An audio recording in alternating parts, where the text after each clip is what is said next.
Hey guys, alright? Welcome everyone. We begin by seeing a woman named Drassa, who wakes up in a small cave. Hearing the sound of an airplane, she becomes alert and quickly grabs her rifle. She is an excellent sniper who is waiting for her target, the oligarch, to land. The shot is imperceptible, however, it is deadly. After retrieving the capsule, she becomes contemplative. The scene shifts, and we see Levi waking up a bit startled. He is a sniper who has been away from his military duties for 4 years. He decides to take a walk to clear his head and ends up at the port, where he stays until sunrise. Levi makes some notes in his journal and reflects on his life. Suddenly, he receives a message on his phone from an unknown person, asking him to go to Pendleton Base. Hours later, we see him arriving at the location, which is a Federal Reserve. A soldier leads him to a meeting room, where he meets a high-ranking official, Ms. Weaver. The woman begins the conversation by showing impressive data, where the shooter had excellent success in his missions but is currently inactive. She claims to have something special for him, which would be a reason for him to return to active duty. Meanwhile, in Pravoka, Lithuania, we see Drassa meeting her father Eric at the grave of her deceased mother. The young woman feels bad for having completed the mission, as the man had a family, and adds that she hasn't been sleeping well, attributing it to her work. However, her father says the target grew wealthy selling bombs and landmines, which caused thousands of deaths and irreparable losses to many families. The conversation shifts when Eric says he is dying from the inside due to cancer and that he has marked a day to put an end to it and finally meet his beloved on the other side of life. His daughter is upset by his words, but her father insists that his life is his own and that he has already made his decision. Sad but accepting her father's choice, Drassa shares a drink with him. A few days later, Levi wakes up on an aircraft, and immediately a soldier asks him to stow his belongings, as they are about to reach the jump zone and cannot take anything with them. The soldier hands him a small pouch and says that once he reaches the ground, Levi must walk 38 kilometers north. Curious about his location, Levi asks where they are, but the soldier doesn't respond. A few minutes later, he jumps and lands in a vast valley surrounded by high mountains.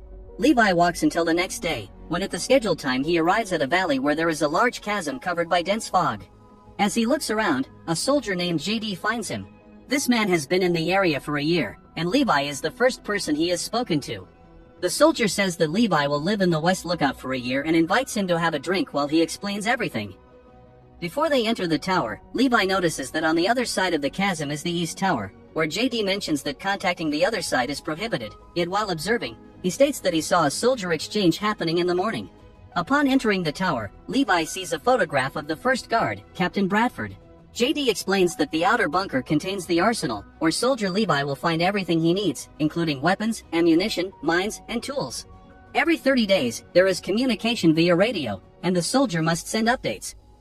Levi asks what a camouflage transmitter is, and JD tells him it is a satellite transmitter scattered throughout the area that serves to hide the chasm from spying satellites.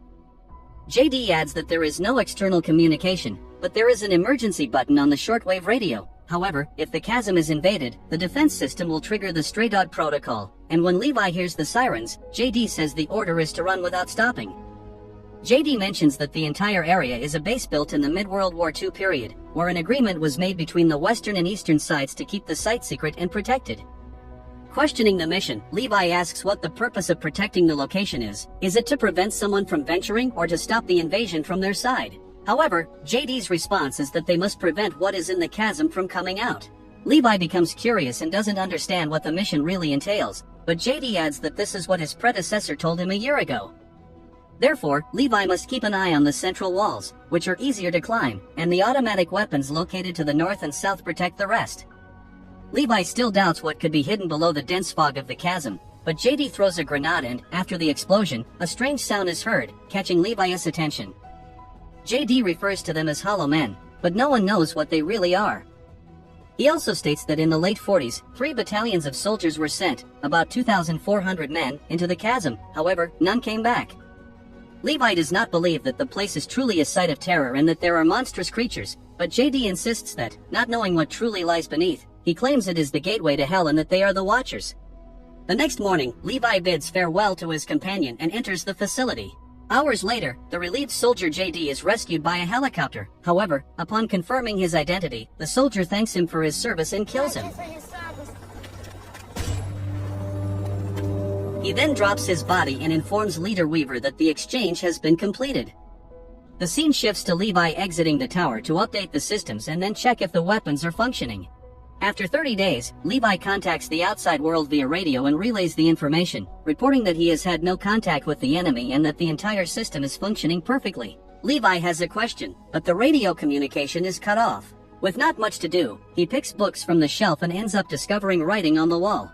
It consists of phrases that each watchman who passed through left written. One phrase catches his attention, stating that only those who dare to go boldly into the unknown can know how far they can go. This phrase was written by the first lookout of the tower, Captain Bradford, in the year 1947. One morning, hearing a noise, Levi decides to observe the other tower and ends up seeing his protector. We find out that it is Drasa, who has been chosen for such a role. Days go by, and on a calm night, both soldiers sit high in the tower. Drasa watches Levi, and bored with the days, decides to risk making contact. She shoots into the air, catches the soldier's attention, and starts a formal conversation in writing. However, she is surprised when Levi asserts that contact is prohibited. Drasa says she doesn't care and mentions that today is her birthday, and she will do as she pleases. Accepting the contact, he toasts to Drasa's birthday. This excites the young soldier, and during the night, she plays loud music and dances as if at a party. She challenges Levi to show off his rifle skills, but he doesn't want to play alone. Seeing his resistance, she then hits Levi's cup with a beautiful shot. Not wanting to be outdone, Levi responds to the challenge and hits the champagne bottle. Drasa prepares another challenge but notices something moving on the chasm walls. She warns Levi to look at his side, and they both notice something strange.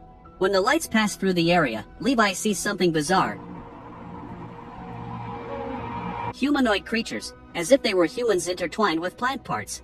Without thinking twice, he shoots at the creatures, activating the landmines. Immediately, Drasa grabs the machine gun and helps Levi eliminate the remaining enemies that continue to climb the rocky walls. After clearing the west side, Drasa finds her side under attack. One of the creatures manages to climb to the top of the tower, and we can better observe its bizarre form. Drasa, upon seeing the enemy, shoots and defeats it. However, more of them are approaching. Levi helps by shooting the abominations, taking down as many as he can.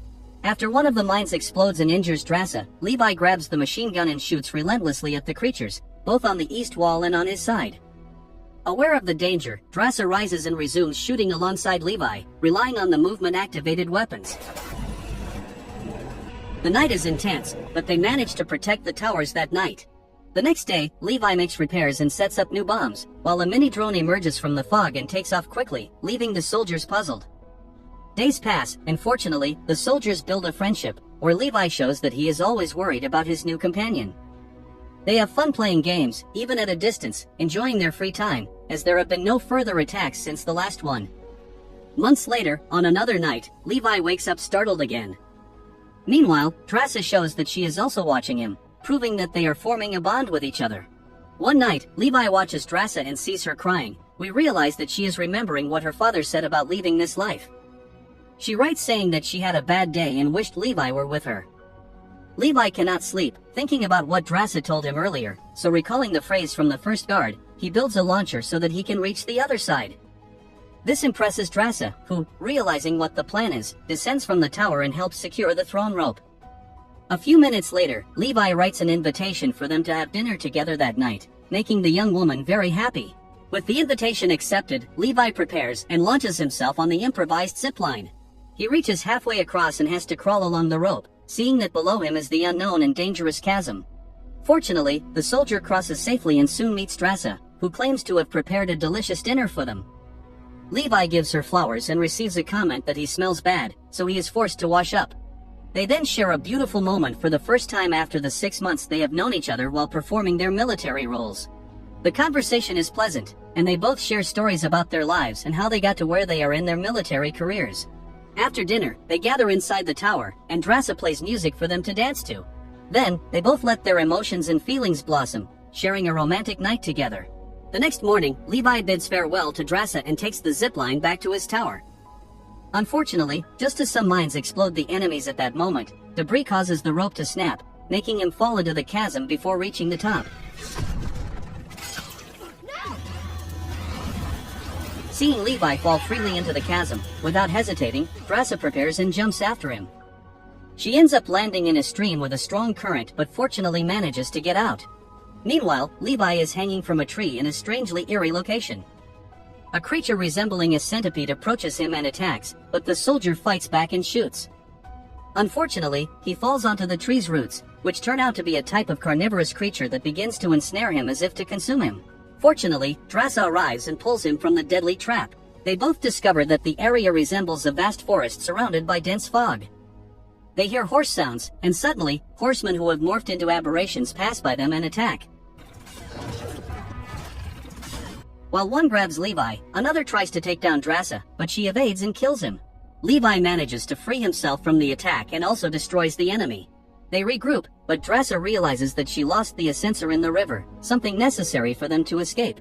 Levi, checking the dead enemy, discovers that he was from the 1st Airborne Division of the United States, and Drasa mentions she saw remains of British and Soviet troops. They realize that these creatures were once men who lived and served in the 1940s when soldiers still used horses as mounts. The two continue walking on the hostile ground, where they see human remains that have been devoured by the roots of the dead trees and have now become a part of them. The scene is strange and simultaneously terrifying. After walking for a while, they come across a small village, which shows cracks in the ground, likely caused by a possible seismic shock.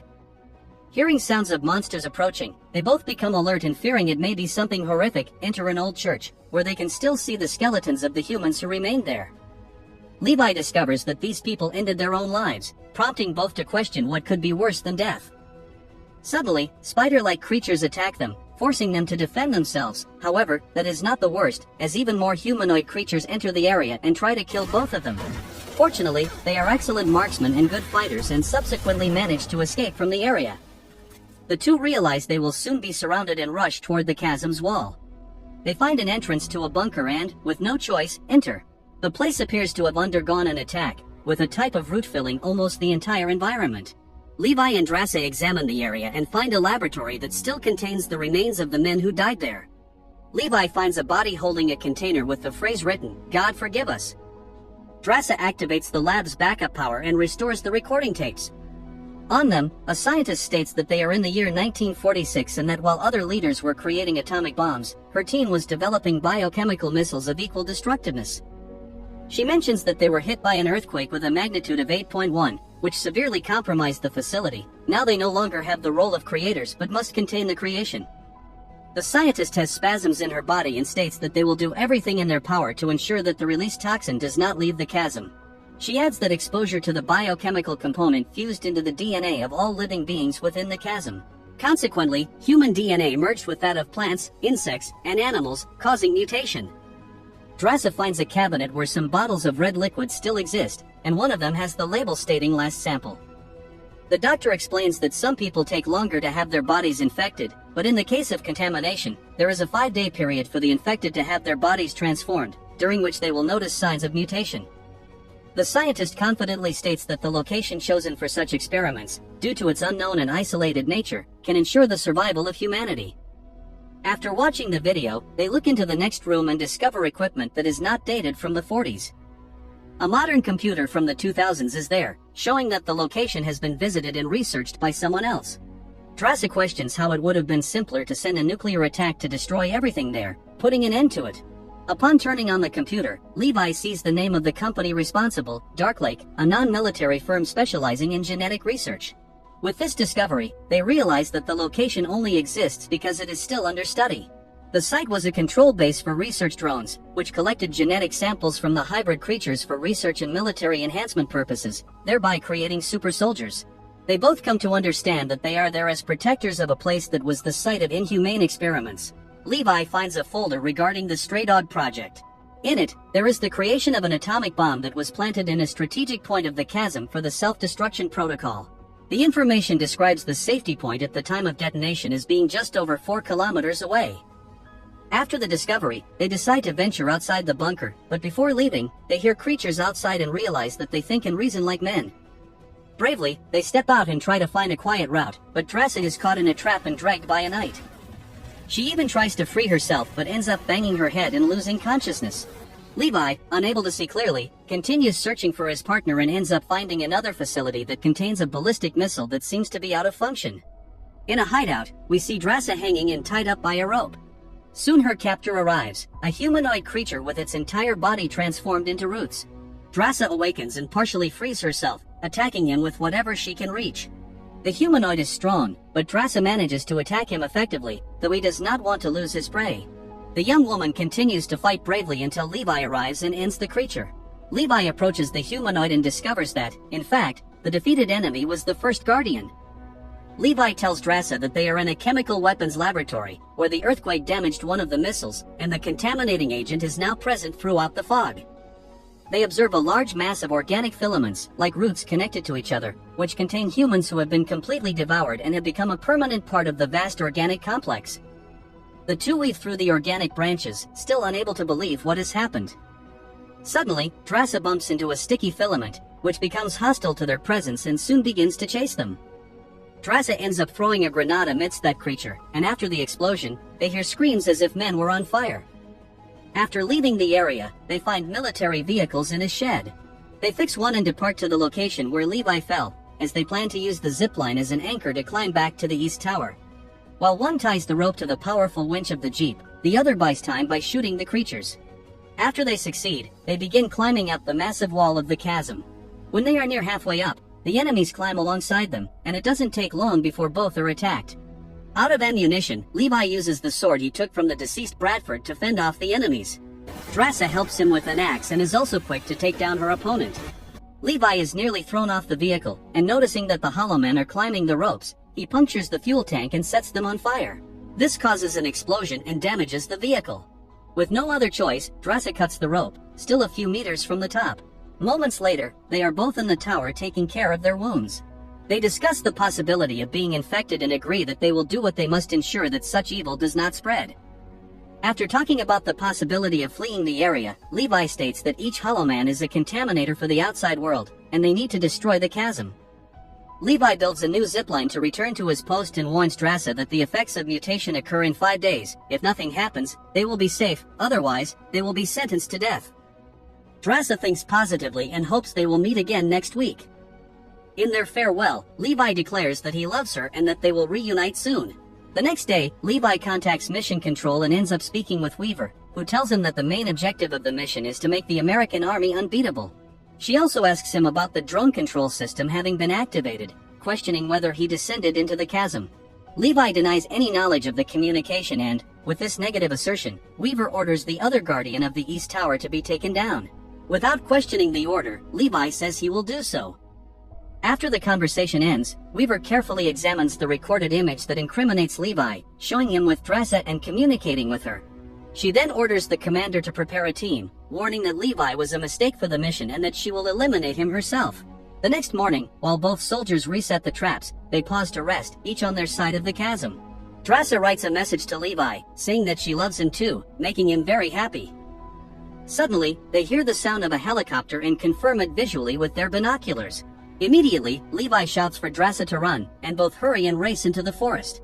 After confirming that neither Levi nor Drasa are at their posts, Weaver orders the activation of the quadcopter drone protocol.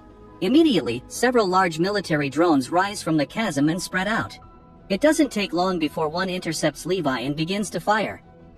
The heavy caliber bullets knock a piece of trunk onto Levi, causing him to fall, but he quickly recovers and shoots back, bringing down the drone. Drasa is also being pursued while Levi looks at a distance marker, revealing that he is 3,800 meters from the tower. With her excellent aim, Drasa manages to hit 2 drones, causing them to collide with each other and crash. They continue to take down the drones as they move further away from the starting point. At a certain point, they stop and position themselves aiming at the towers. Drasa has Weaver in her weapon sights, while Weaver sees the phrases written on the wall by all the watchmen who have passed through over the years. But one catches her more attention. It is the one that Levi wrote, dated 2025, which says, "There are 3 things that do not remain hidden: the sun, the moon, and the truth." Meanwhile, Levi aims at the transmitter antenna and shoots, exploding it, and Drasa does the same. The explosion sends a spark to the other transmitters along the chasm through a cable installed by Levi on the east side and, likewise, another cable on the west side. Weaver realizes that it was a trap made by Levi and Drasa before they fled, in which they disabled the camouflage antennas, thereby exposing the chasm to satellites. Thus, the Stray Dog protocol is automatically activated, as it was programmed to do so. Knowing they have less than 2 minutes before the atomic bomb at the bottom of the chasm explodes, Weaver quickly hurries to escape. Drassa and Levi also continue to run as fast as possible from the impact zone. Weaver orders her men to forget the height and focus on the distance, but it is already too late, and the bomb explodes. The explosion is highly violent, destroying everything nearby and reaching the helicopter where Weaver and her soldiers were, thus killing them. Levi, being injured and unable to run much, is also hit by the shockwave and falls into a waterfall. On the other side, at a good distance, Drassa can only watch the enormous destruction. Drassa hides in a cave and starts marking the days on a stone, hoping that she has not been contaminated, which she will only know on the 5th day. She looks at an envelope that Levi gave her, saying that if he doesn't save himself, she will open it at sunset. The 5th day arrives, and Drassa leaves. We then see her in Ise, France, now, on a hillside near a monument. She seems to be waiting for something, and when the sun is setting, she opens Levi's envelope. She reads a romantic phrase in the content, something like a song. This leaves Drassa emotional, and after a few moments, she walks away. Months go by, and now we see Drassa working as a waitress in a seaside restaurant. When suddenly, she sees Levi sitting at one of the tables, making her very happy. The two then hug and share a passionate kiss.